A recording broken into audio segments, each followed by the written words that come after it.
thématiques notamment. Il y a une grosse suite à la bibliothèque. Alors, on s'est replié sur cette salle F, qui est quand même un petit peu une salle de la bibliothèque, puisque nous y avons installé, au moment de la mutualisation des fonds des trois établissements de Maison Blanche, de Perret-Vaucluse et de Sainte-Anne, une partie des collections de la bibliothèque médicale de Maison Blanche.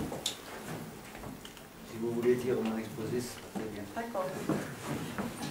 C'est bien écrit en tout cas, j'y arriverai à le lire. Rien de particulier, sinon vous dire le plaisir qu'on a d'accueillir les soirées d'évolution psychiatrique pour la 3e fois, je crois. Et puis passer la parole aux intervenants de ce soir et à notre animateur, M. Pissès. Merci.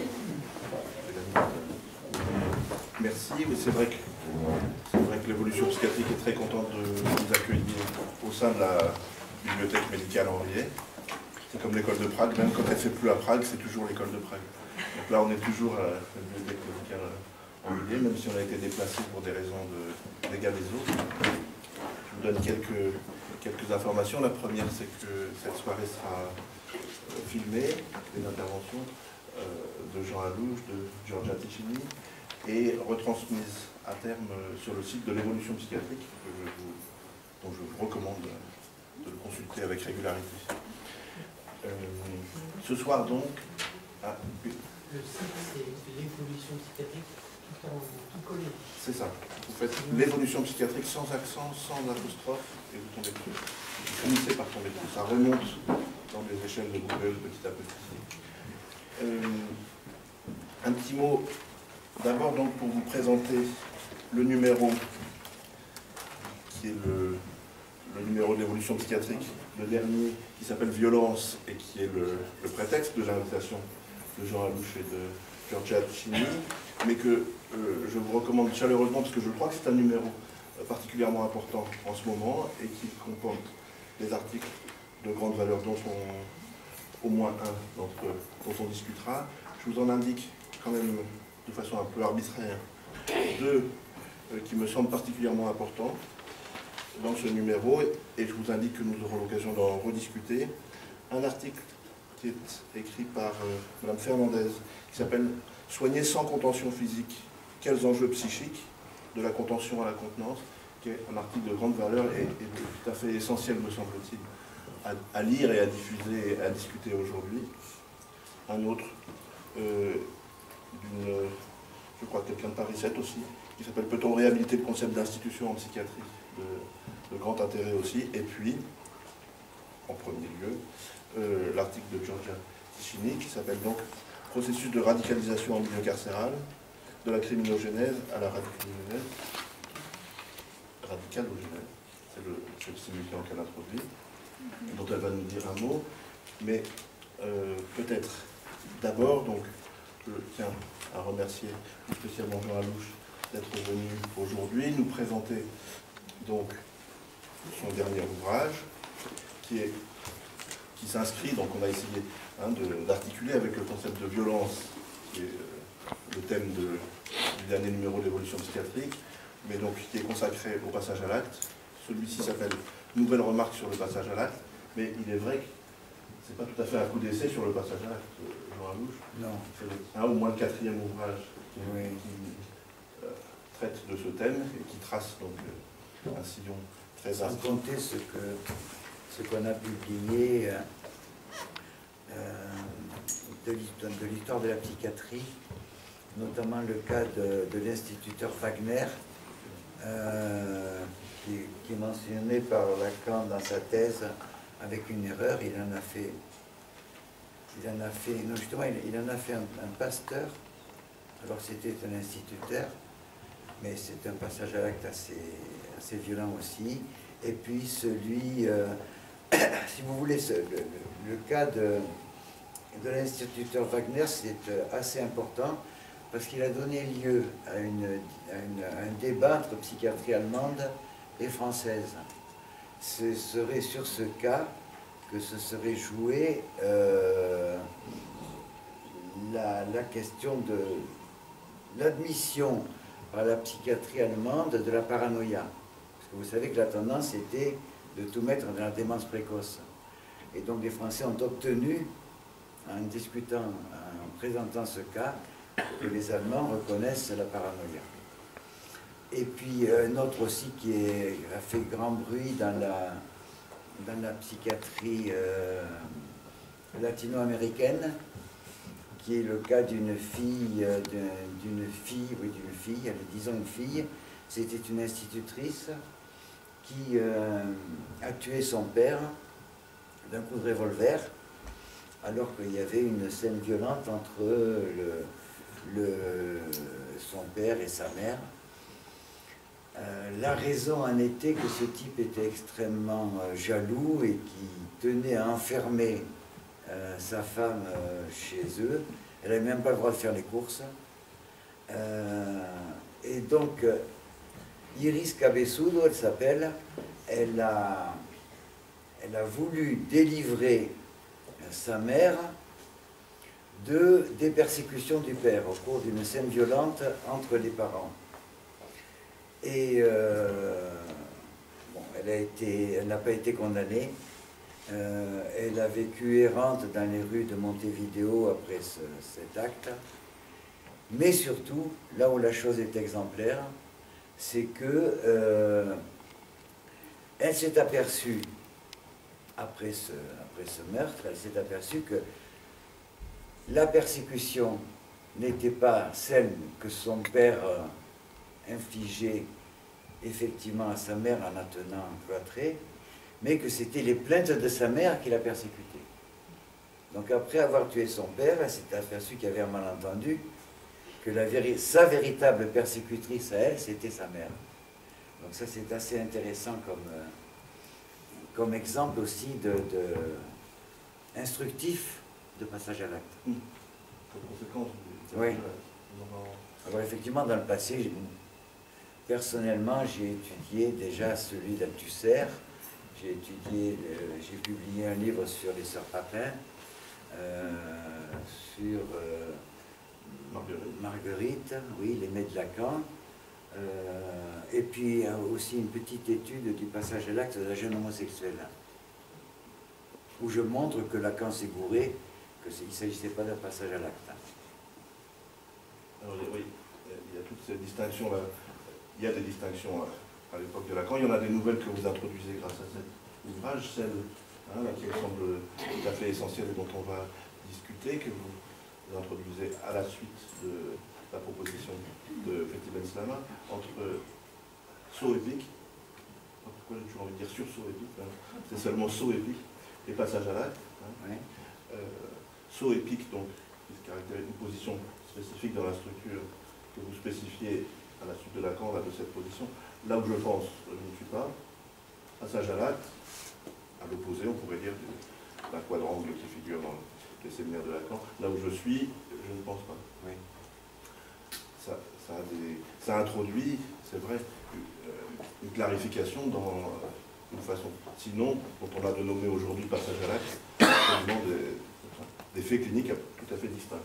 Là, on vient respécifier ce qu'il en est du passage à l'acte et en même temps introduire une catégorie nouvelle à côté d'une opposition qui existait déjà quand même entre le passage à l'acte et acting out. Oui. Alors, je propose que... C'est-à-dire que si analyser, c'est distinguer des éléments, là, il y a un degré supérieur de distinction. Il y a une précision supplémentaire qui est apportée avec la trouvaille de Fethi Benslama qui a défini, qui a cerné, qui a présenté le saut épique, oui. Alors, la chance que l'on a, l'illustration même, en tout cas actuelle, moderne du saut épique, c'est le passage à l'acte du radicalisé, pour le nommer comme ça, et que nous avons, grâce à Jean-Jacques Chigny, quelqu'un, d'une part, qui a écrit sur cette question-là, de la radicalisation, au moment de l'incarcération, avant le milieu carcéral, et qui donc a une clinique de première main sur cette affaire-là de radicalisation, et peut-être, donc, on verra tout à l'heure, peut-être de saut épique, on en discutera, alors qu'aujourd'hui, il peut se dire beaucoup de choses, mais c'est parfois des témoignages un peu éloignés de la clinique. Là, on a la chance de pouvoir discuter avec vous de contexte clinique que vous connaissez particulièrement bien. Ce que je vous propose quand même, c'est d'abord de vous laisser nous présenter votre livre un moment. Oui, si vous voulez, oui. Et que ça serve de support après la discussion. Et puis je continue. Merci beaucoup.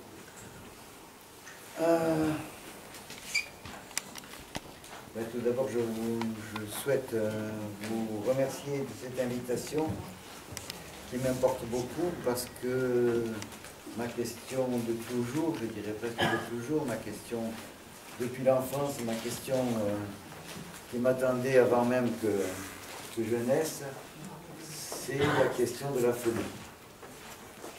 Et puis parce que votre invitation m'importe aussi beaucoup, parce que Sainte-Anne est pour moi le lieu où je me suis pointé en arrivant à Paris en 62, chez Daumaison, où j'étais stagiaire pendant quelques temps. Chez Daumaison et dans le séminaire de Lacan. J'ai la première fois adressé la parole à Lacan à cette occasion. Le 14 novembre 1962, je rentre comme ce soir pour assister au séminaire de Lacan. Je ne savais pas où c'était. Je tombe sur quelqu'un. Je lui dis pardon, monsieur, est-ce que vous pourriez me dire où se trouve le séminaire de Lacan, où est-ce qu'il a lieu? Et il me dit c'est moi Lacan. Alors voilà, il ne me restait plus qu'à le suivre. Et 50 ans après, j'en suis encore à le suivre. Pourquoi? Parce qu'il me semble que son rapport à la folie est particulièrement bien ajusté, c'est-à-dire défaillant. C'est-à-dire un rapport qui reconnaît en permanence sa propre défaillance. Et ça me paraît un trait tout à fait décisif s'agissant donc de la folie. Je ne vais pas vous en dire plus concernant cette Selbstdarstellung, cette présentation de soi, parce que c'est toujours un peu embêtant d'infliger sa propre histoire à autrui. Alors, vu après leur publication, je crois pouvoir vous dire que ces nouvelles remarques sur le passage à l'acte ont ouvert une zone où pouvait être inscrite une nouvelle version du passage à l'acte. L'ouvrage fut écrit dans une étroite dépendance théorique à Lacan et clinique à l'endroit de la trouvaille donc de Fethi Ben Slama, trouvaille du saut épique. Voilà, il a fallu,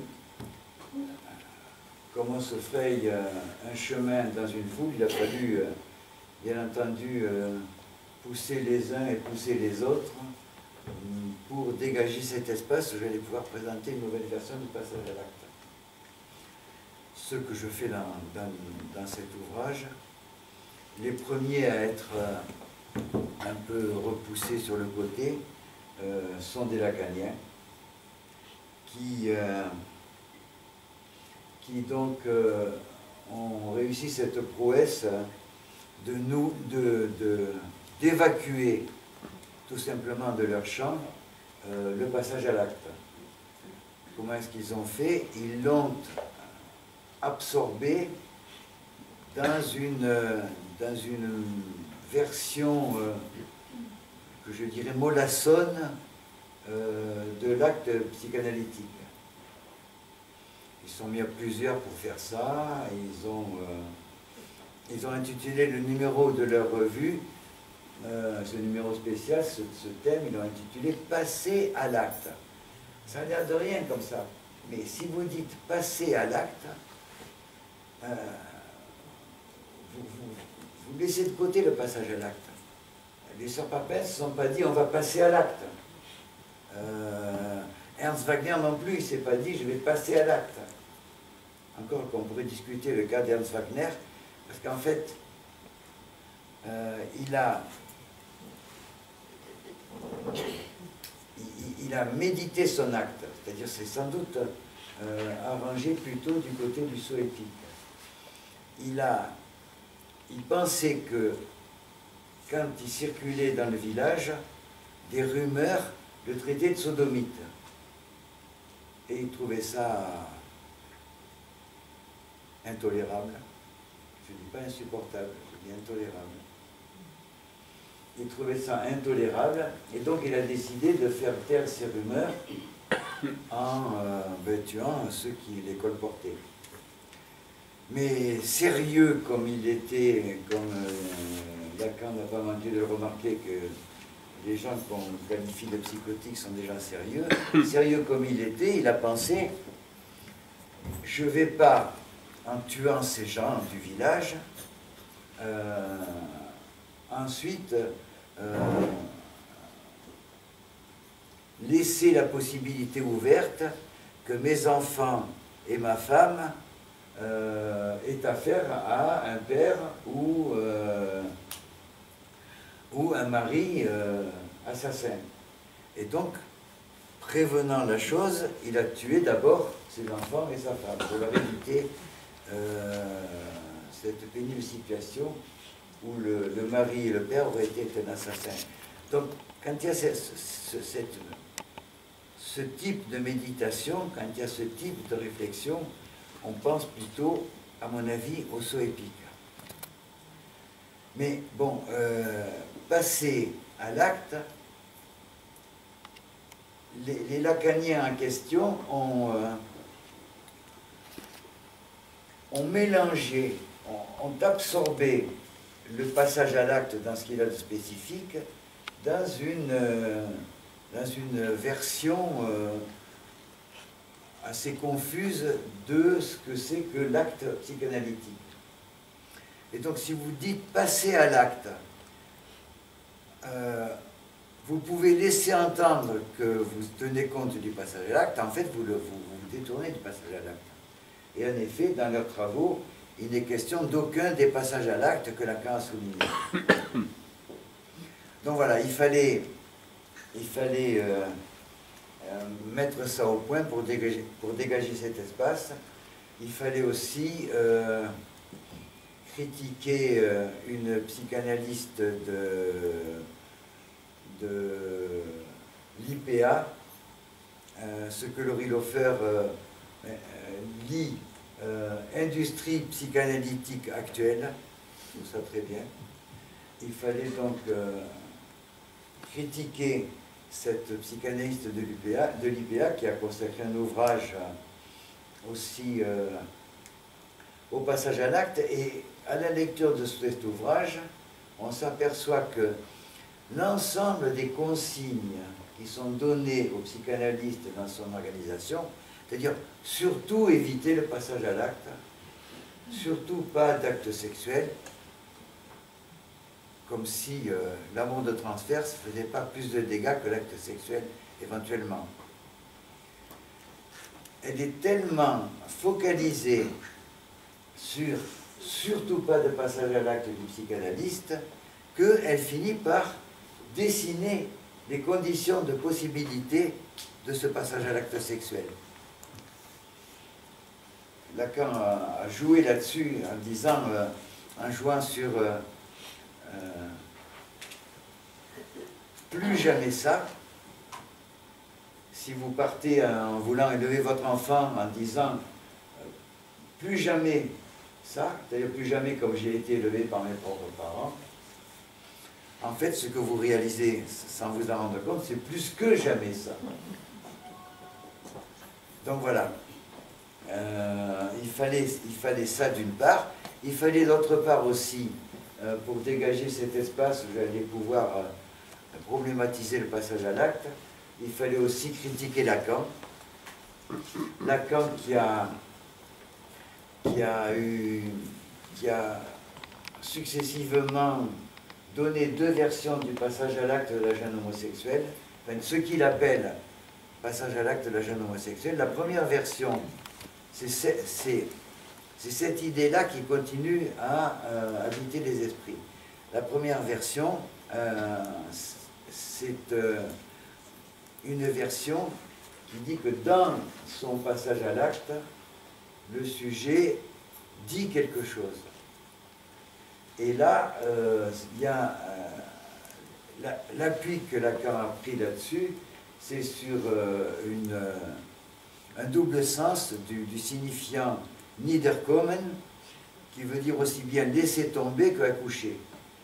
Donc elle se laisse tomber par-dessus le parapet sur une voie de chemin de fer, et l'interprétation c'est elle voulait manifester ainsi son désir d'accoucher d'un enfant de son père, comme sa mère à la même époque était elle-même malade. Qu'est-ce que je veux dire, malade, comme sa mère était elle-même enceinte. J'ai raison de ne pas lire mon papier, je vais pouvoir faire des lapsus.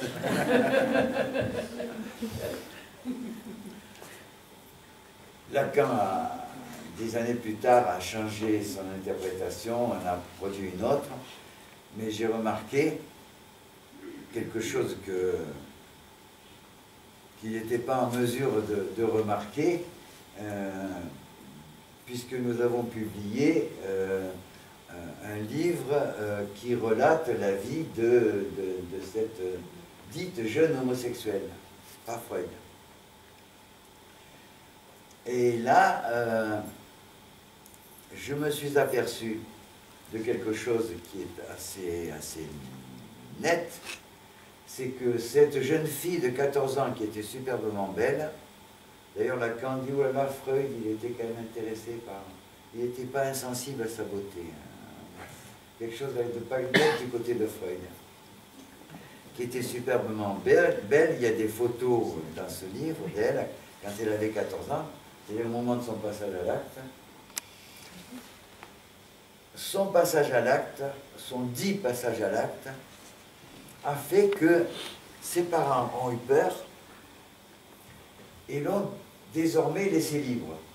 Or, elle était amoureuse, elle était follement amoureuse d'une prostituée nobiliaire, d'une noble qui se prostitue. Vous savez, ces nobles désargentés, il y a des femmes comme ça, nobles désargentées, qui se sont prostituées. Et donc, elle était follement amoureuse de cette Puttkamer. Mais les parents faisaient obstacle, et c'est comme ça que le père l'a amenée chez Freud.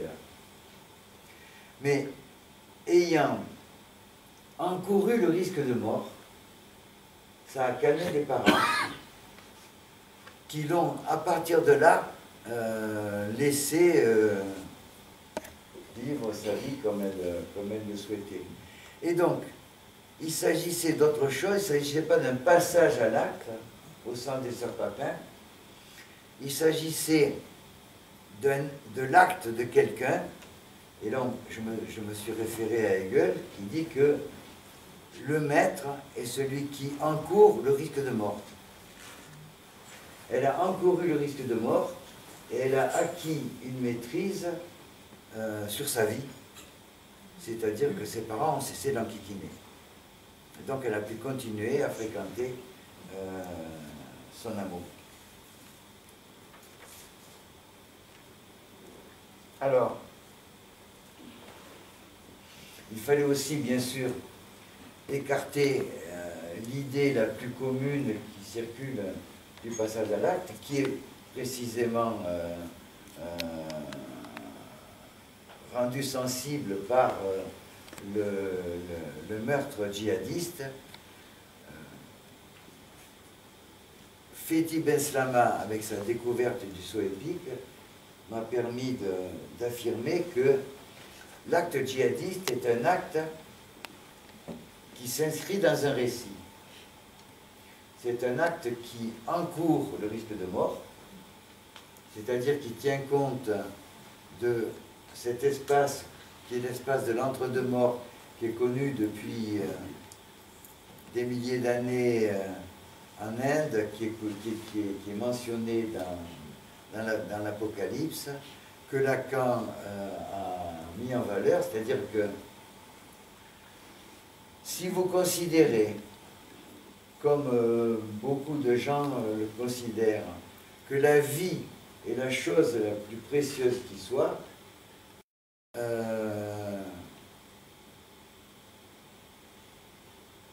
vous ne pouvez pas ne pas avoir une position en quelque sorte craintive à l'endroit du passage à l'acte. Et le passage à l'acte va vous apparaître comme ce qu'il faut éviter à tout prix. Parce que le passage à l'acte, on pense bien sûr d'abord suicide ou meurtre. Même si cette violence empêche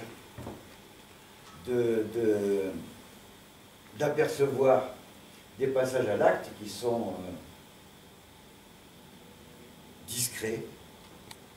Par exemple, casser de la vaisselle, comme dans L'Amante anglaise, le roman de Marguerite Duras, ou par exemple brûler des journaux, toujours dans L'Amante anglaise, ou bien encore sortir d'une pièce en claquant la porte. Il y a des passages à l'acte annonciateurs de passages à l'acte plus graves, jugés plus graves. Si le critère est celui de la violence. Mais justement, c'est peut-être pas un bon critère.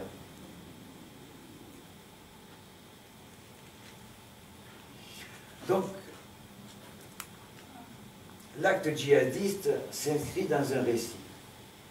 Il survient en tenant compte de l'espace entre deux morts, qui est l'espace même où se tient la folie.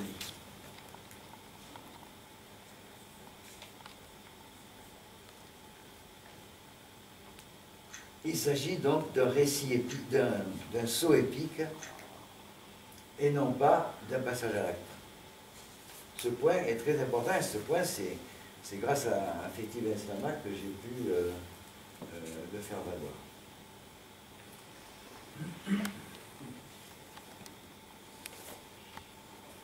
Alors, ayant un peu repoussé sur le bas-côté les lacaniens, Lacan, l'analyste de l'IPA et la vision commune du passage à l'acte, il y avait un certain espace qui était dégagé pour pouvoir tenter de problématiser différemment le passage à l'acte.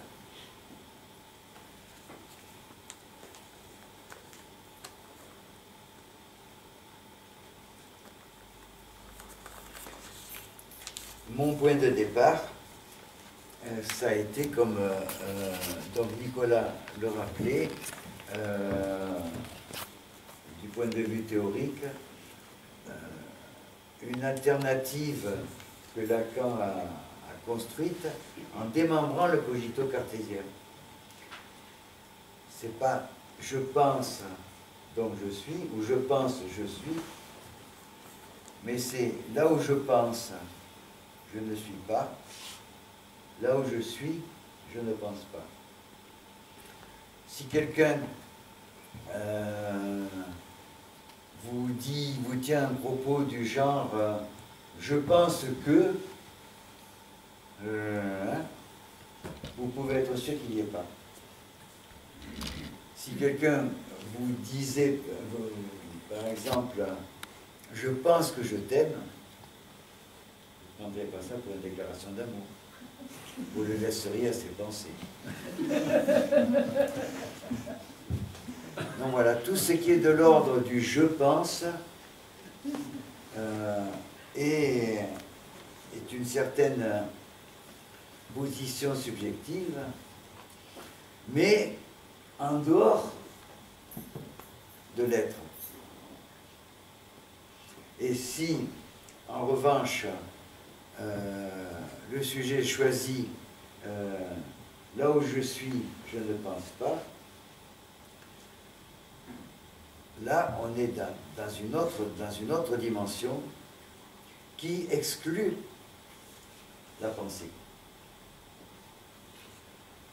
Donc je crois que ce point est très important. Lacan a été jusqu'à déclarer que l'analyste opère précisément en ne pensant pas. Il y a un silence du psychanalyste qui est particulier, qui n'est pas un silence de repli, qui n'est pas un silence de dérobade, qui est un silence de cet ordre-là, et qui signifie que là où l'analysant attend que se produise une pensée, en fonction de ce qu'il est en train de dire, là même, il n'y a pas de pensée. Et c'est ça qui opère. Alors bien sûr, il y a eu dans l'histoire de la psychanalyse en France, il y a eu un contre-exemple, qui est un livre de Serge Leclerc, qui s'appelle Psychanalyser, le titre du livre, dont les premières pages consistent à annoncer à qui aura le livre en main ce que pense un psychanalyste pendant qu'il écoute quelqu'un. Et comme ces pages sont très très bien écrites, et ces pages, je crois qu'on peut leur reconnaître une qualité littéraire, elles ont beaucoup plu parce que tout se passe comme si Leclerc dévoilait un secret. D'ailleurs, il dit qu'il va dévoiler un secret. Il va dire quel est le secret du psychanalyste pensant alors qu'il est en train d'écouter quelqu'un. C'est pour moi exactement le contre-exemple. Et d'ailleurs, Leclerc illustre très bien ça, puisque il lui arrive même, du coup, de penser à de la théorie. Alors là, c'est le comble. Quand un psychanalyste, en écoutant quelqu'un, pense à de la théorie, alors là, vous pouvez être sûr qu'il n'y est pas, lui non plus. Donc, quand même, ce qu'on attend d'un psychanalyste en séance, c'est qu'il y soit, il me semble.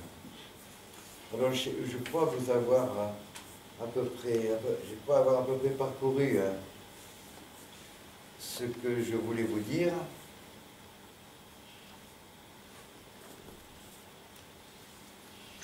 Deux chapitres dans ce livre sont consacrés à deux cas qui sont présentés non pas sous forme de vignettes cliniques, mais le plus possible dans le détail, puisque, comme on a dit, Dieu est dans le détail. Si vous ratez les détails d'un rêve, si vous ratez un détail d'un rêve, vous pouvez considérer que ce rêve, vous ne l'avez pas interprété. Commenter un rêve n'est pas l'interpréter. D'ailleurs, il arrive assez souvent que quand des associations qui sont fournies pour l'interprétation d'un rêve on fait presque le tour du rêve, mais qu'il reste un petit élément comme ça. Une couleur, un détail.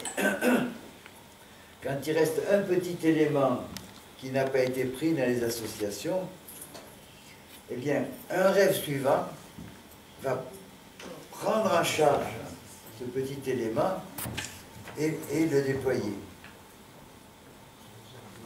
Donc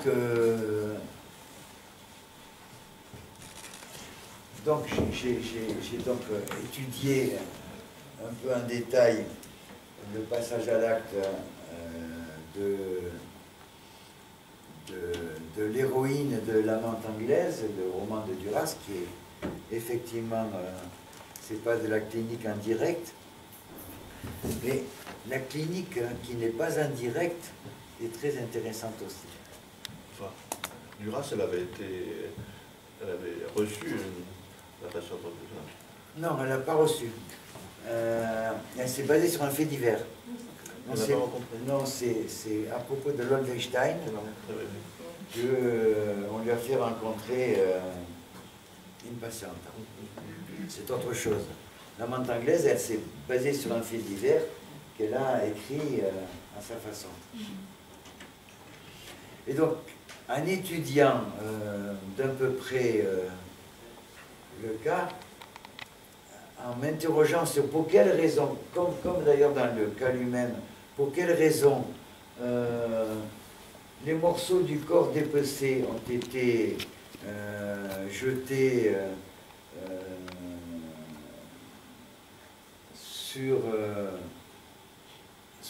dans des trains de marchandises qui passaient au-dessus d'une voie ferrée. Décidément, les voies ferrées Il y a quelque chose avec les voies ferrées là et l'acte. Sauf la tête. Il fallait expliquer pourquoi cette tête était tellement le problème. Ce dont je me suis rendu compte, grâce à l'utilisation du concept de saut épique, que en fait, avec cette tête, d'ailleurs c'est suggéré, c'est indiqué déjà dans le roman, avec cette tête, Claire Lane, donc l'héroïne, a imaginé un rituel de deuil. Et donc il ne s'agit plus à ce moment-là d'un passage à l'acte, mais il s'agit de quelque chose qui s'inscrit dans un récit, et donc il s'agit d'un saut épique. Voilà, pour le cas de Louvel-Tusser, j'ai été amené à conclure de la même façon, c'est-à-dire qu'on a aussi un mélange qu'il faut réussir à désintriquer entre passage à l'acte et saut épique. Voilà. Ce mélange dans le cas d'Althusser, il est dû au fait que la personne qu'il étrangle était support d'autre chose qu'elle-même. Donc ce geste d'étrangler, imprévu, il ne s'est pas dit je vais passer à l'acte, il s'est surpris après coup l'avoir fait. Il était en train de l'amasser, c'était un geste qu'on peut considérer, je ne sais pas, tout à la fois érotique et d'amour. Et à un moment donné, le massage se transforme en étranglement. Mais justement, il ne se transforme pas. En fait, il y a il y a un abîme, il y a un point de rupture entre masser et étrangler. Étranglé, il s'aperçoit, il ne voit qu'au résultat qu'il l'a étranglé. Il ne sait pas qu'il l'a étranglé. Ce qui me fait donner raison, en dépit de ce qu'écrire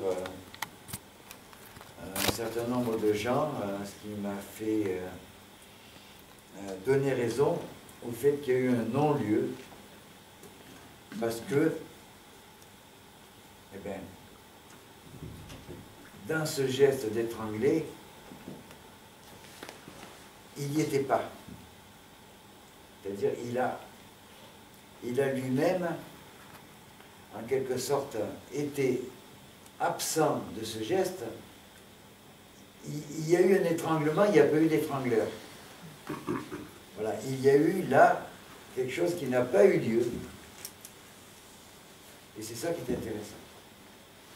Voilà, ben je me suis éloigné de mon texte, mais c'est très bien. Merci. Merci Jean.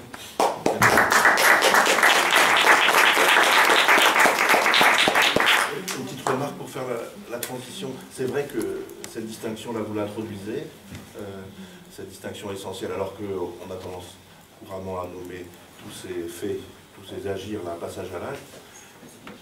Cependant, sur le plan de la façon dont ces actes, ces agirs sont traités pénalement, il y a une grande différence. Le saut épique djihadiste, pour le dire trop rapidement, il est lourdement pénalisé, voire le plus pénalisé, l'acte le plus pénalisé qu'on puisse accueillir.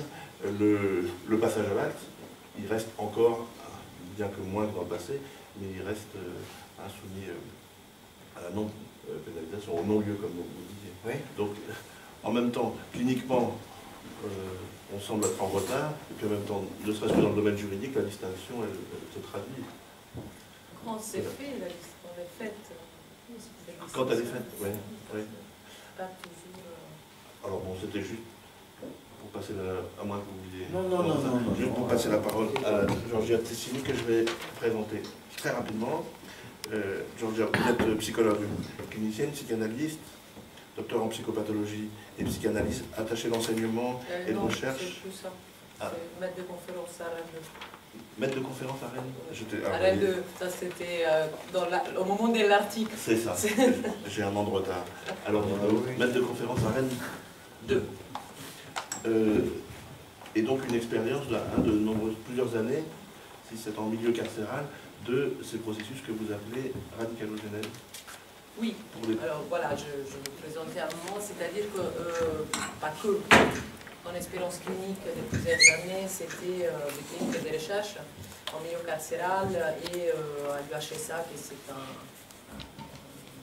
lieu, une unité hospitalière spécialement ménagée, c'est un service de psychiatrie qui reçoit la population carcérale, du monde carcéral. Voilà, c'est un peu les deux lieux. Donc effectivement, il y a deux casquettes, entre guillemets, si je peux me permettre de dire ça comme ça, notamment mon travail clinique, qui m'a amené à me poser un certain nombre de questions, et de l'autre côté, il y avait un travail de recherche. Donc cet article que j'ai écrit avec mon collègue Thierry Lamotte, qui est maître de conférence à l'Université de Paris, parce qu'aujourd'hui ça s'appelle comme ça, voilà.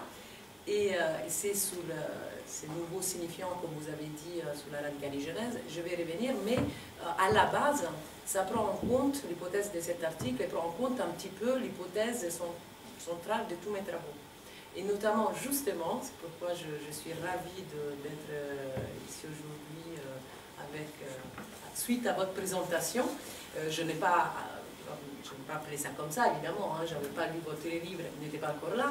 Donc, j'ai remarqué dans mon travail carcéral, confronté à un certain nombre, justement, de passages à l'acte, parce qu'aujourd'hui, on appelle un peu passage à l'acte tout. Tout est passage à l'acte. Même dans les journaux, il n'y a que des passages à l'acte. Oui. Et effectivement, ça m'a dérangé beaucoup, même si au niveau théorique, on était confronté à une grande distinction que l'accord nous a offerte, nous a donné, laissé dans le séminaire 10 entre acting out et passage à l'acte, les actes qu'on connaît, symptomatiques, l'acte manqué, les rêves, etc. etc. Mais j'ai trouvé qu'il y avait quelque chose qui ne fonctionnait pas au niveau clinique par rapport à ce type de clinique-là. C'est-à-dire qu'il y avait des actes, moi je les ai appelés plutôt comme ça, n'a rien à voir avec l'acte analytique, hein, justement ça je viens de préciser, mais il y avait des actes et des passages à l'acte. On ne pouvait pas mettre tout dans la même question. À partir de là, d'ailleurs, je publie un article en évolution psychiatrique aussi avec François Anselmé sur les passages à l'acte à l'épreuve du post-contemporain, où on a désigné le passage à l'acte, l'acte des passages. Justement, c'est pourquoi je vous disais, ça rassemble un peu au saut épique aussi, l'acte des passages, c'est-à-dire qu'il y a certains passages à l'acte qui, quelque part, visent une restauration de quelque chose, un déplacement de quelque chose. Donc on l'avait nommé acte des passages dans ces cadres-là. Donc à partir de tout ça, je me suis vraiment intéressée sur les effets des actes des passages à l'acte. C'est-à-dire qu'effectivement, dans les recherches et dans les travaux, ou bien dans la clinique, surtout carcérale, on est très attentif à l'avant-acte ou passage à l'acte, hein, dans les deux cas. Donc, qu'est-ce qui a fait que, et c'est toute l'hypothèse de la criminogénèse qui a été ouverte par des greffes, donc qu'est-ce qui a fait qu'on en parle d'une idée plus ou moins criminelle jusqu'au moment de l'acte, alors qu'un peu pour provocation aussi, entre guillemets, je lançais ces concepts de radicalogénèse au sens de la situation post-criminelle. C'est-à-dire, après qu'un acte ou un passage à l'acte a eu lieu, qu'est-ce qui se passe? L'auteur, entre guillemets, n'est pas indifférent à ça. Et cliniquement, c'est un résultat que c'est quelque chose que j'étais confrontée tout le temps. C'est-à-dire que quelque part, surtout dans les cas, comme vous le dites très bien, de meurtre, donc voilà, dans les cas des meurtres, il y a presque un effet traumatique chez son auteur. L'acte, il revient vraiment, il fragilise, et le sujet n'est plus là. Il ne pense plus, il n'est plus là non plus. Donc il est dans une espèce d'abîme, d'un vide, et ne peut plus arriver à même pas à parler. Donc, dans cette hypothèse de justement radicalogénèse, c'est que dans certains cas, bien sûr, on ne généralise pas, il y a la singularité toujours centrale, hein, le cas par cas, etc. Mais il y a des récurrences qui font que dans certains nombres de cas, un passage à l'acte ou surtout, mais aussi un acte, peut fragiliser la personne qui a besoin, justement, d'un seuil pic, donc a besoin de trouver un autre ancrage, une autre articulation, que ce soit inscrire un signifiant à cette place-là, par exemple, pour pouvoir se resituer. Maintenant, en prison, évidemment, on fait avec ce qui est en prison. Donc avec les offres, entre guillemets, un peu de la prison. Et il y a eu un phénomène qui dure depuis longtemps. C'est pas aujourd'hui on parle de ça, mais déjà avant 2011. En 2011, pour moi, le moment qui était vraiment de changement, c'était 2012 avec l'affaire de l'attentat de Mohamed Merah. Là, il y a eu une ouverture du discours religieux dans le monde carcéral. Et donc, les sujets fragilisés, ils ont pu, là, trouver un point pour pouvoir se retrouver eux-mêmes, entre guillemets, en tant que sujet aussi, mais pas forcément pour une question religieuse, mais pour différentes raisons, dans l'appartenance à un groupe, à une place, avoir une place, ou se venger, tout simplement, effectivement, le fait d'être en prison, l'affaire judiciaire, etc. Donc, il y a eu ces moments cruciaux. Et puis, entre, disons, le deuxième temps, vraiment très important, évidemment, malheureusement, qu'on connaît tous, c'était les attentats 2015. Et là, il y a eu un effet de fermeture, et que je trouve un peu plus inquiétant, évidemment. On a fait des fermetures du discours religieux, c'est-à-dire qu'évidemment, il ne faut plus en parler, parce que sinon, il y a des fouilles. Par exemple, les fouilles, c'est l'administration pénitentiaire qui rentre en surprise dans les cellules et commence à chercher, voilà, fouiller les cellules, ou l'isolement, ou etc., j'en passe. Donc à partir de là, c'était plus compliqué, effectivement, le mouvement qui s'est créé, parce que ça s'est dissimulé un peu partout. Donc on ne sait pas qui, comment, il y a soi-disant des gens qui sont affichés, rien à voir avec les fichiers, mais affichés comme potentiellement radicalisés, etc., alors que c'est pas forcément ceux-là, voilà, qui sont les plus inquiétants. Mais donc, cette question-là, que moi, ça m'a vraiment, dans ce processus de radicalogenèse, c'est vraiment en premier temps un effet de l'acte qui fragilise les structures symboliques, hein, les sujets. En deuxième temps, où on cherche un point pour pouvoir trouver un manque, entre guillemets, au niveau symbolique, et donc, qui peut être, hein, mais ça peut être tout autre chose, hein. Là c'est un peu plus à la mode, entre guillemets, ça peut être tout autre chose. Donc la rencontre avec n'importe quel agent prosélyte, ça peut être un livre, etc., et qui crée ce moment de conversion. Maintenant, ces questions de conversion, comme dans l'article, j'ai beaucoup travaillé, il y a Allier qui avait justement travaillé sur la conversion dans les peuples non civilisés, etc., mais bon, qui a été très critiqué d'ailleurs, hein, dans ses travaux, c'était un peu discrimination, etc. Bon, on passe, c'est ça, c'est pas le propos, mais il y a un point quand même qui je trouve très intéressant chez lui, c'est-à-dire la question de la mort et renaissance dans le moment de la conversion, qu'effectivement on retrouve cliniquement souvent chez ces sujets-là. C'est-à-dire qu'il y a un état de mort, après nous on peut l'interpréter autrement, bien évidemment, mais il y a presque un état de mort et une renaissance suite à la conversion. Comme si, tac, ça passe dans un autre, il y a un saut, et ça passe effectivement avec quelque chose de l'ordre un peu d'une exaltation aussi. Parce que ces sujets-là, quand ils décrivent le moment de la conversion, il y a une exaltation qui va au-delà de ce qu'on puisse penser d'un sujet. Mais déjà dans la façon dont le catholicisme a pensé le baptême. Exactement. C'est ça, c'était mort et résurrection. Exactement. C'était une seconde naissance. Tout à fait. C'est exactement ça. Et puis, effectivement, il faut aussi comprendre que la prison, la religion en prison, elle est là depuis toujours. Si on pense déjà aux Quakers, c'est eux qui ont cherché, par le biais de la religion, enfin c'est un mouvement quand même religieux, pour enlever la peine de mort. Pour chercher, en tous les cas, de réduire dans le code pénal la peine de mort dans les affaires les plus compliquées. Tocqueville, tout le monde connaît quand même, qu'il a fait son voyage dans l'Amérique pénitentiaire pour 9 mois avec son copain de Beaumont, et ben, ils sont allés dans les prisons de Philadelphie, ils ont interrogé le prisonniers, hein, entre guillemets, nous on les appelle les personnes détenues aujourd'hui, et eux, ils leur disaient que sans la Bible, ils ne pouvaient pas vivre. Donc ils devaient avoir leur Bible à côté dans la cellule. Donc pour dire que c'est pas quelque chose d'assez fou, entre guillemets, à penser qu'il y ait des conversions en prison, et d'ailleurs de n'importe quelle religion, parce que moi j'ai eu plein de patients qui sont convertis au catholicisme, à d'autres religions, c'est pas que la religion musulmane, mais qui, voilà, donc ça c'est pour préciser un peu la question.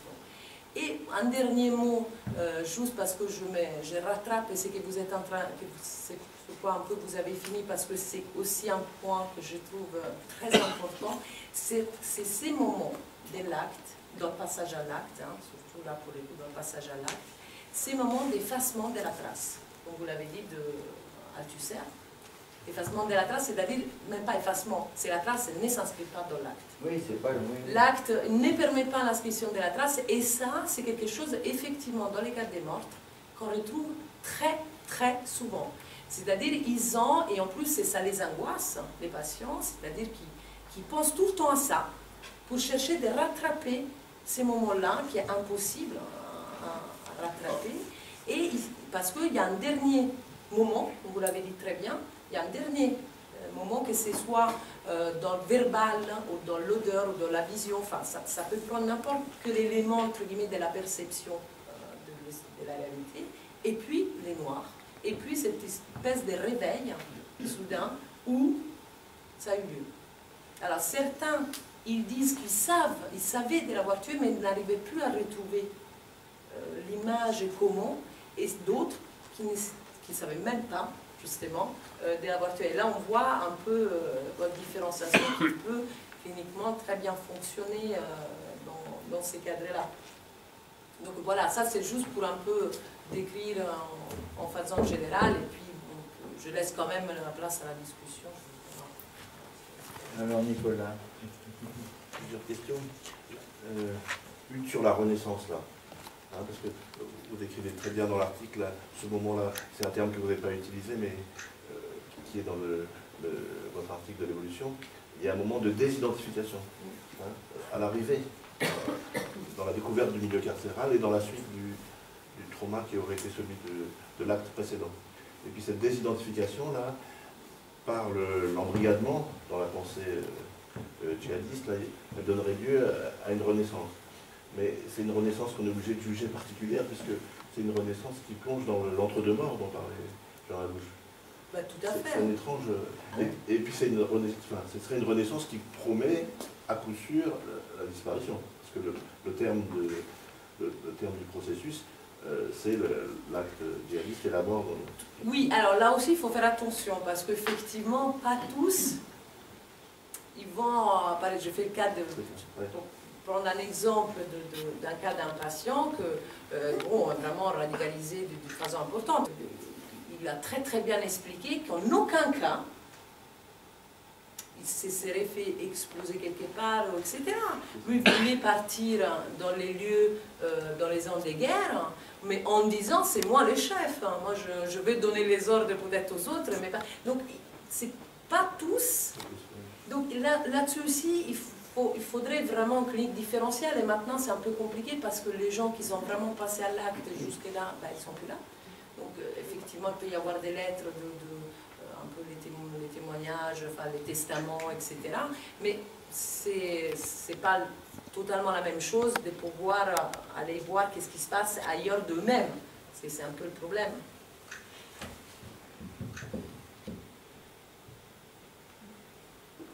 Non, très bien. Une question pour moi, c'est sur celle de la rencontre. C'est assez habituel, pour ce qui est de l'opposition maintenant un peu plus classique, là, entre passage à l'acte et acting out, de différencier la fonction du transfert. Dans l'acting out, il y a quelque chose du transfert qui est à l'origine d'ailleurs de la montée sur scène du Lacan. Pas dans le passage à l'acte.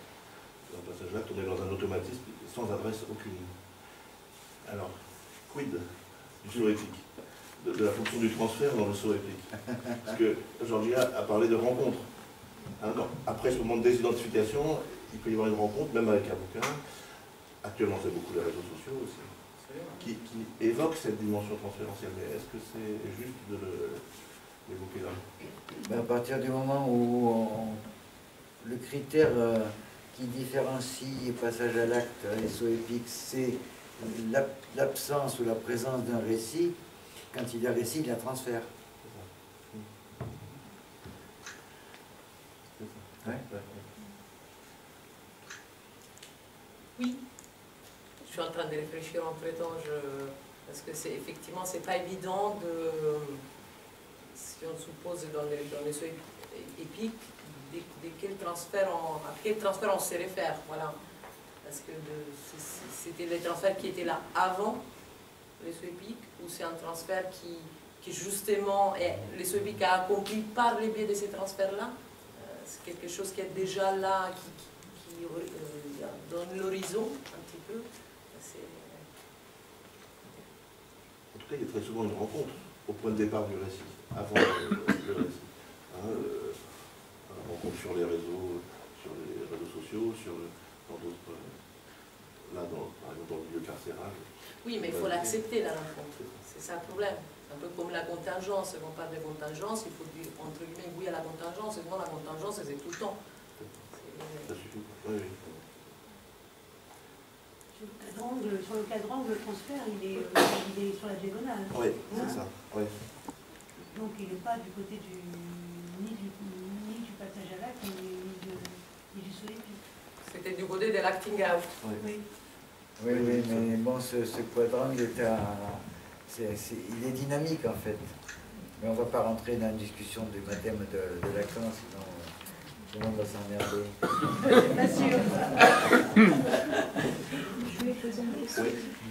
D'abord, je voulais savoir ce que vous avez le cas de cette jeune fille qui s'aperçoit, après avoir tué son père comme harceleur de la mère, qui s'aperçoit qu'en fait c'était le père de la mère qui l'a harcelé. Est-ce que vous emploierez le terme de passage à l'acte manqué ou c'est stupide de dire ça? Oui, on pourrait, mais bon, je voudrais...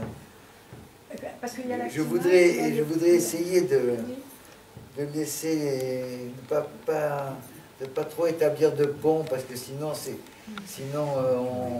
les affaires se noient. Donc ce serait bienvenu, mais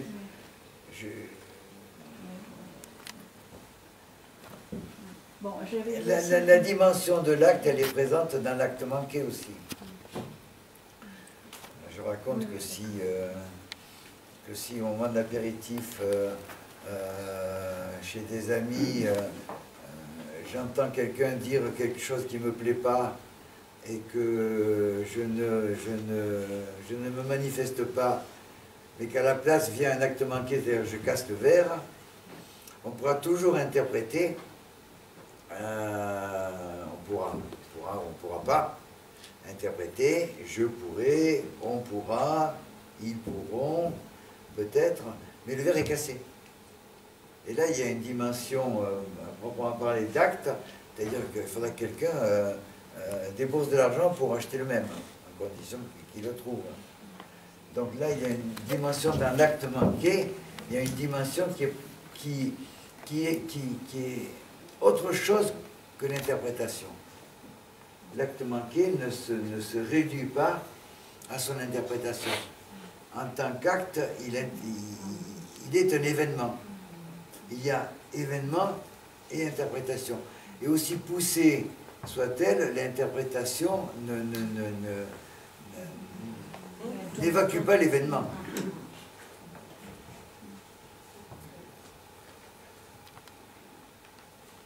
Est-ce que tu aurais pu reprendre et développer un peu plus le cas de Claire Lannes, où tu montres bien dans le livre qu'il y a une première phase passage à l'acte et une deuxième phase saut épique, à cause du problème de la tête, le traitement des différentes parties du corps t'amène à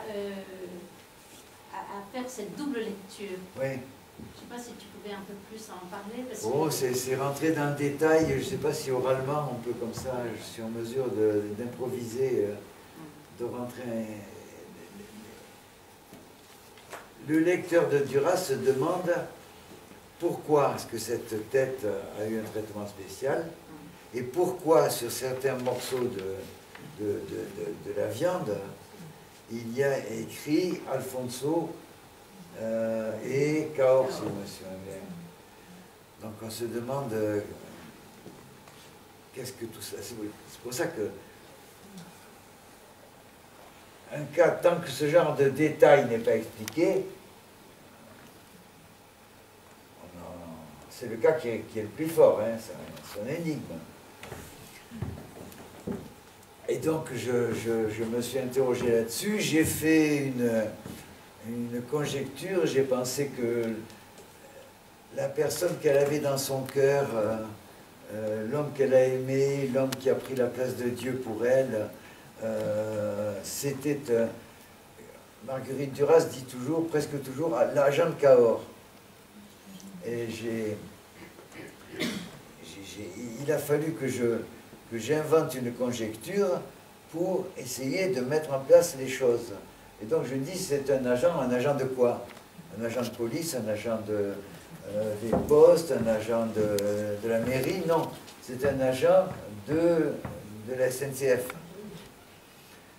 Ce qui, du coup, permet d'expliquer que ces morceaux de corps où il y a écrit le nom Alfonso, c'était une lettre qu'elle lui adressait et qu'il pouvait recevoir.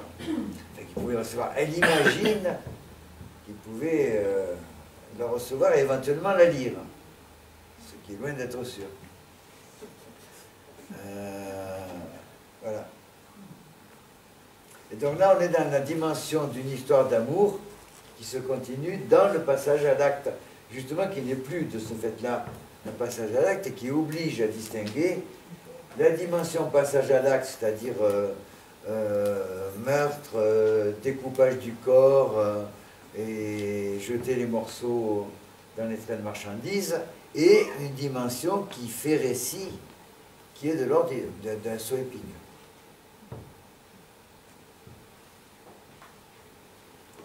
C'est vrai que les praticiens que vous mettez sur le côté, comme vous dites, que vous poussez un peu, ayant travaillé auparavant sur le passage à l'acte, ils ont un invariant, un point commun, c'est qu'ils mettent de côté la spécificité du passage à l'acte dégagée par la psychiatrie classique, celle de Paul Guiraud, oui, de meurtre immotivé chez schizophrène, d'être hors sens, sans pensée. Oui. C'est ça, on peut dire, dont ces praticiens-là ne veulent rien savoir. Ils réintègrent l'acte dans le domaine de la pensée. Oui, mais en même temps, c'est comme ça, c'est tout un passage à l'acte, parce qu'effectivement, même dans les cas des meurtres entre guillemets prémédités, les moments, ils préméditent tout, même pour des années, etc., mais les moments où l'acte a lieu, eh ben, Ils disparaissent. C'est hors sens quand même. Donc, mais ce n'est pas pour autant passage à l'acte, à mon sens, mais ça rentrerait dans la biographie de la psychiatrie classique, parce que c'est quand même, il y a un point au sens du moment même. Il y a une autre caractéristique de l'acte pour la psychiatrie classique, c'est le caractère résolutif de l'acte. Oui. C'est pourquoi l'ouvrage de Jean Allouche s'appelle La solution entre guillemets, du passage à l'acte. Est-ce que c'est le cas aussi, ça, pour disons, ce qui serait du registre du saut épique, l'acte qui clôt le récit, est-ce qu'il change de sujet aussi, qu'il transforme? En tous les cas, oui. Que ce soit acte au passage à l'acte, il y a un après-coup après. Donc il y a toute une Après, dans les cas de la radicalisation, c'est vite fait parce qu'ils effacent l'histoire d'avant. À partir du moment où il s'est... c'est pas qu'il disparaît, mais pour eux, ils effacent eux-mêmes volontairement, c'est-à-dire ça n'a plus de sens de parler de leur vie de débauche d'avant, par exemple, parce que ça n'a plus de sens, il n'y a pas une charge affective, tout est désaffecté presque. Donc là-dessus, c'est un peu... Mais ça, c'est un peu Marie Bonaparte aussi qui parlait d'actes libérateurs. Quand elle parlait de l'écart de Madame Lefebvre, justement, elle parlait vraiment d'actes libérateurs où, bon, ça on peut le retrouver, mais pas toujours non plus. Le libérateur, c'est déjà le romancier. Dire qu'avant, enfin qu'après, c'est plus le même sujet qu'avant, c'est d'autres affaires. Vous pouvez nous en dire plus de cette Madame Lefebvre? Madame Lefebvre, c'est où? Il y en a 3 tomes. C'est un cas clinique qu'elle a publié dans RFP, d'ailleurs. Et donc, elle avait tué sa belle-fille avec un revolver. Donc, Madame Lefebvre, elle décrypte, l'analyse, tous les passages à l'acte. Sa belle-fille enceinte. Pardon, qu'elle était enceinte, oui, tout à fait, exactement. En plus, il y a une question des tiroirs, où il prend les revolvers. C'est vraiment très, très bien décrit. Et effectivement, elle était allée la voir en prison ensuite. Il disait qu'il était, voilà, il était tranquille, elle était libérée, elle avait fait son acte et ça l'avait libérée d'une charge, charge très insupportable pour elle. Alors, elle écrit ce cas, à mon sens, aussi pour appuyer l'idée de Marie Bonaparte, qui était celle de faire des hôpitaux-prisons. Donc, c'était vraiment, elle était très... comment dire, elle souhaitait, faisait partie de la psychiatrie à ce moment-là, qui voulait construire les hôpitaux-prisons. Je ne sais pas si aujourd'hui l'UHSA ressemble à ça, mais en tous les cas, c'est quelque chose qui relève déjà de cette époque-là et montrait, bon, la Vendée, en tous les cas, elle en faisait une psychotique, et quoique là-dessus aussi, il y avait aussi dans le texte pas mal de petites finesses. Oui. Elle a dit, je ne veux pas d'enfants de cette race. Oui, tout à fait. Et ensuite, elle a ajouté, j'ai fait mon devoir. C'est ça. Donc, elle avait fait son devoir, elle était... Je ne sais pas comment elle était, mais en tout cas, elle semblait tranquille. Après, elle vivait la prison très bien, etc. Mais bon. Justement, cette libération-là, est-ce que ça veut dire qu'il y a une libération? Ça veut dire, enfin, quand on parle de libération en psychanalyse, on pense aussi vraiment à la question quelque part de la psychose, parce que c'est la limite qui fait un sujet. Donc, un sujet complètement libre, c'est... Surtout en prison. Voilà, c'est exactement ça, parce que comme ça, il est enfermé. D'autres questions? Oui. Mais dans le cas de Pierre Rivière, par exemple, quand le récit vient après, et lui, il s'enfonce de ce suicide, comment on peut le voir? Ah, je ne sais pas. Oui, c'est le qui tourne au passage à l'acte. Et je crois qu'il tourne au passage à l'acte. Parce qu'il sort de cette maison, il est rouge sang. Il est rouge sang, ce que le film de René Hagoul ne peut pas montrer, puisque la serpe est en carton. Et quand il a massacré cette femme, l'une de ses sœurs et l'un de ses frères, bon, on peut penser que là, il faut qu'il soit dans un moment de désubjectivation pour pouvoir porter un tel acte. Et sinon, il y a effectivement tout un raisonnement, toute une préparation, ce siècle qui obéit aux femmes, etc., etc. Donc là, on a un solépide pour l'exemplaire. Et ensuite, d'une manière qui n'est pas incohérente, il demande la mort. Lorsqu'il est poursuivi judiciairement, son procès ne l'intéresse pas, il demande la mort, et comme la justice ne condamne pas la mort, en effet, il se suicide quelque temps après dans les cellules de prison.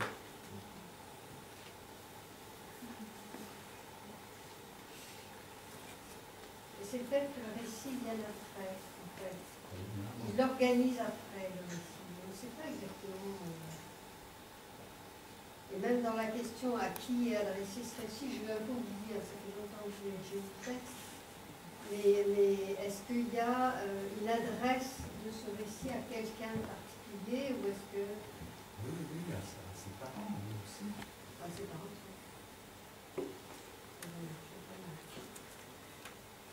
Il peut comprendre la défense de son père dans le conflit. Oui, ça ressemble.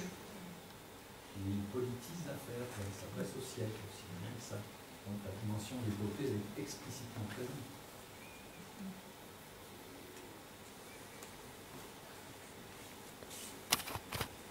Je voulais poser une question encore à madame.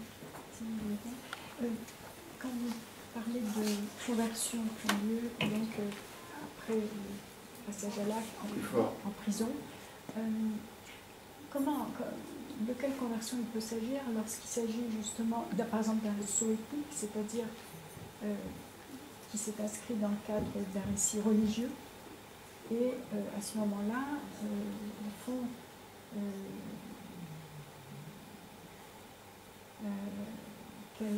en quoi ça peut consister. Je veux dire, à ce moment-là, une conversion dans un récit, à travers un récit religieux, donc qui vous a conduit au passage à l'acte. C'est eux qui l'appellent conversion. Après aussi la question de la conversion. Oui. Mais alors, donc de leur part, il y a un dire qu'ils vont se convertir après être passés à l'acte, alors que le passage à l'acte a lieu. Non, mais c'est pas les mêmes passages à l'acte là. C'est-à-dire il peut y avoir n'importe quel réseau qui peut. Oui, enfin, non, mais je veux dire, pour arriver en prison, ils sont arrivés en prison pour n'importe quel motif. Donc ça peut être n'importe quelle chose. C'est ça la question. C'est-à-dire, au moment où ils arrivent en prison, il y a quelque chose qui se passe pour eux, hein, déjà, parce que quand même la prison, c'est pas non plus un lieu. Et c'est aussi le moment où ils se rendent compte quelque part de ce qu'ils ont fait. Et que c'est là où il y a quelque chose de, justement, d'une fragilisation, des identifications. Enfin, ça veut dire qu'il y a quelque chose qui ne tient pas très bien, ne tenait plus comme avant. Et c'est à partir de là qu'ils peuvent trouver des solutions. Oui, ça je comprends bien, oui. Voilà. Mais bon, je reste quand même sur ma question. C'est-à-dire que, le djihad, le discours enfin, du djihad, c'est quand même de tuer pour... D'abord, il y a un gain qui quand même, enfin, qui peut être... voilà, il faut tuer des mécréants et puis... Je pense qu'on ne peut pas généraliser comme ça, parce que c'est pas chez tout le monde. Enfin, je trouve que c'est en proportion, c'est un petit pourcentage qui vraiment ils s'investissent dans cette façon-là. C'est quand même pas tout le reste. Il y en a plein qui... il peut y avoir aussi plein de psychotiques qui trouvent là-dedans une suppléance, etc. Mais pas que. On a bien vu, justement, vous avez cité aussi Guillaume Monod, qui montrait très bien, qui distinguait très bien cette union qu'on fait entre radicalisation, pathologie mentale, entre guillemets, et aussi délinquance.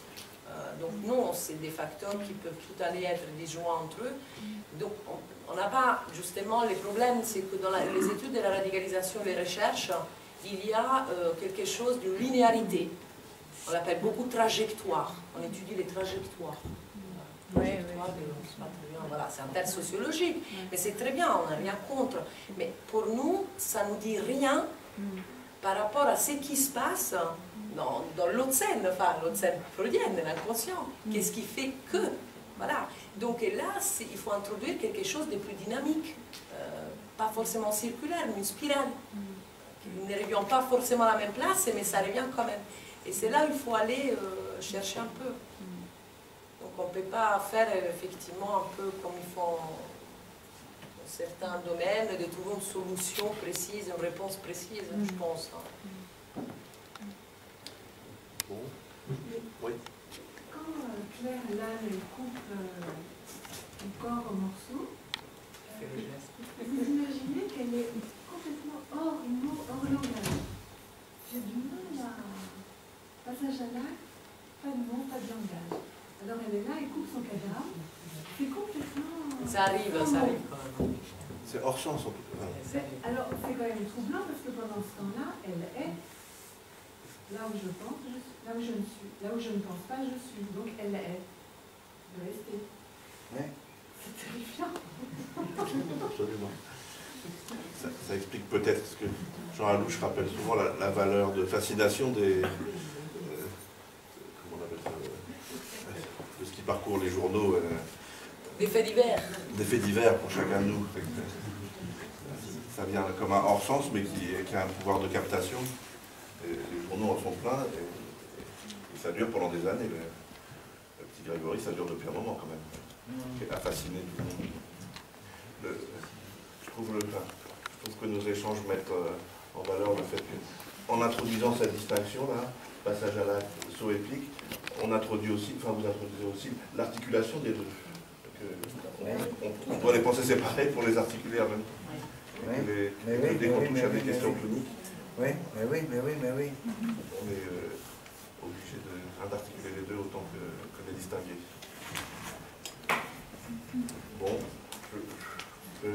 remercier à nouveau Madame l'invitation de la bibliothèque médicale Henriet et remercier très chaleureusement Georgiane et Jean Adouche.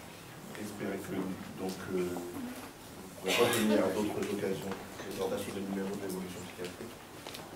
Et oui, et vous proposer de partager un verre avant de partir. Merci. Merci.